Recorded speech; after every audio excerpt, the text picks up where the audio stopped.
itu kami persilahkan dan berkenan Bapak Fahru Razi untuk menyampaikan arahannya.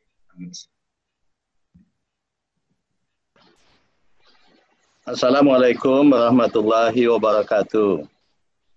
Waalaikumsalam.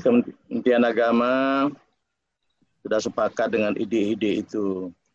Jadi pasti kita pastikan bahwa tiap sekolah pasti ada yang melaksanakan tatap muka saja. Kalau memang kelasnya mencukupi, kemudian semua murid setuju atau semua orang tua setuju untuk tetap tatap muka semua. Tapi ada juga semua yang melakukan daring atau online. Kenapa online? Ya mungkin karena memang zonanya tidak memungkinkan untuk melakukan tatap muka. Tapi kebanyakan pasti akan melakukan gabungan. Ada yang tatap muka di sekolahnya itu, ada juga yang online. Kenapa demikian? Ya mungkin alasannya bisa karena tidak muat, karena mungkin hanya setengah kapasitas saja, atau memang sebagian murid orang tuanya tidak mengizinkan untuk mengikuti tatap muka. Tapi saya kira itu sebuah risiko, memang kita memberikan pilihan, silakan saja pilih yang mana begitu ya. Masing-masing dengan pertimbangannya masing-masing. Memang yang lalu kami sudah lakukan di pesantren, tapi itu menjadi mudah. Karena di pesantren kami tidak batasi zona. Kenapa tidak dibatasi zona? Memang pada saat mulai terjadinya COVID, pesantren itu ada sebagian yang tetap buka seperti biasa saja.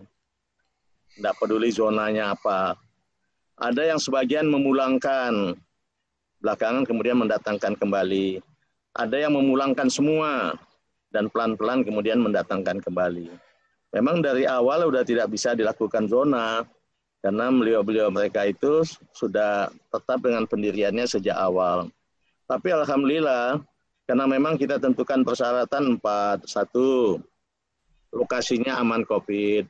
2, ustadz dan gurunya aman COVID. 3, santrinya aman COVID. 4, dia menerapkan protokol kesehatan dengan baik.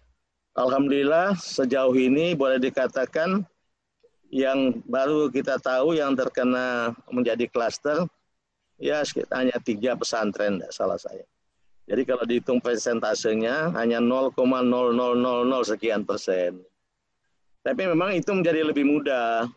Kenapa mudah? Karena begitu santri masuk, ustadz masuk, mereka tidak kemana-mana lagi.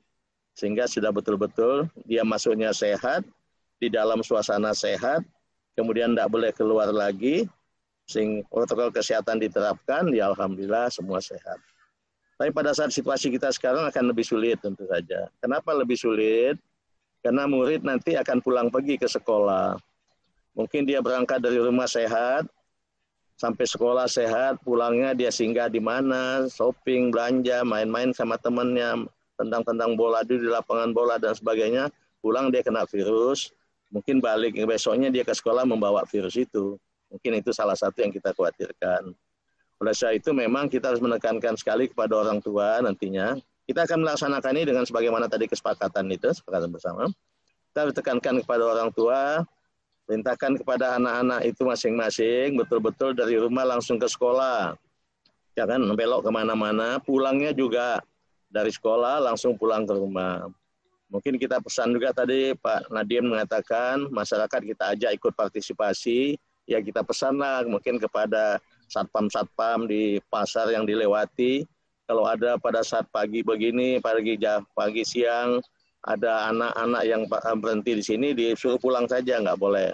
Dia boleh ke pasar kalau dia bersama orang tuanya. Kalau dia bersama teman-temannya main-main, nggak boleh, langsung suruh pulang saja gitu. Jadi itu risikonya, tapi risiko itu memang harus kita hadapi, karena tidak ada pilihan lain. Kita memberikan pilihan, masing-masing ada risikonya kok.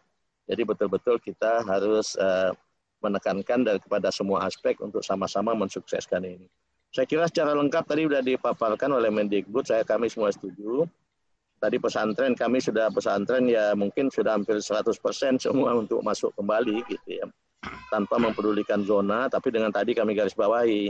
Kecuali di tempat-tempat yang tidak dibenarkan oleh pemerintah daerah setempat atau gugus tugas setempat. Karena memang asumsinya zona itu kan tingkat kabupaten kota. Ya mungkin saja yang ada kasus di ibu kota kabupatennya tapi kecamatan-kecamatan lainnya tidak, sehingga ya mungkin dia bisa buka di situ. Kalau dia nggak boleh, mungkin ya Pemda setempat harus mengingatkan ini tidak boleh di sini. Tapi paling tidak yang lalu memang kita tidak gampang lagi menata, karena mereka kembali seperti yang saya katakan tadi, banyak yang dari awal memang nggak tutup. Kedua, ada yang sebagian memulangkan, tapi sebagian lagi tetap belajar biasa. Ada yang memulangkan penuh dan sekarang sudah kembali.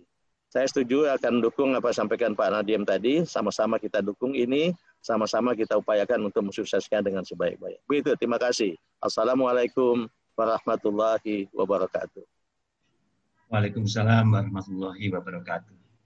Terima kasih Bapak Menteri Agama atas arahan dan penyampaian persetujuannya.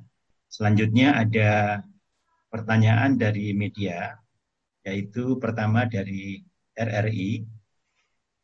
Pertanyaannya adalah bagaimana evaluasi pembelajaran tatap muka yang telah dilakukan oleh Kementerian Agama. Silakan Bapak Menteri. Ya, kembali kami juga punya kurikulum darurat juga. Ya, memang kita terpaksa mengevaluasi dari aspek itu. Isinya tentu saja sangat-sangat sederhana, sampai sama yang dikatakan Pak Nadiem tadi, bukan sebuah kurikulum sekolah yang utuh. Ya, paling kita mengevaluasinya dari aspek itu. Oleh sebab itu makanya kita sepakat bahwa ini memang tidak ideal lah. Tapi sementara waktu kan kita belum bisa menemukan metode yang ideal. Mungkin sementara kita ngomong masalah kesepakatan-kesepakatan tadi, ya mudah-mudahan dengan itu sedikit bisa membuat anak-anak itu tidak kehilangan ilmunya, bisa nambah-nambah sedikit-sedikit lah. Gitu. Terima kasih. Kemudian masih ada satu pertanyaan lagi dari Harian Waspada, yaitu bagaimana bentuk sosialisasi dan pengawasan Kementerian Agama terkait implementasi penyederhanaan kurikulum di masa pandemi. Silakan Bapak Menteri. Ya. Memang kami punya by name, by address semua pesantren itu ya. Memang karena memang pesantren ada di wilayah private sebetulnya ya. Jadi memang tidak terlalu mudah. Tapi melalui mekanisme yang ada kami masih bisa melakukan pengecekan, melakukan kunjungan-kunjungan. Untungannya kami, Kementerian Agama punya sampai yang ujung tombak terdepan, KUA, setelah KUA masih ada lagi yaitu penyuluh-penyuluh agama.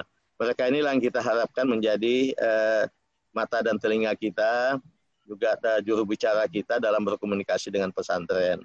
Mudah-mudahan dengan itu selama ini kita bisa mendetek meskipun tidak terlalu bisa ideal sekali kembali dalam situasi sekarang, rasanya untuk yang ideal susah.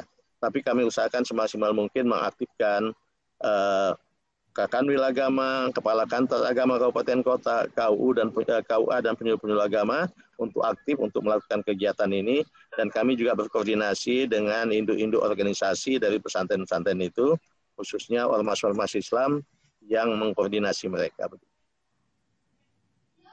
Terima kasih Bapak Menteri Agama atas jawaban Bapak mengenai pertanyaan dari media.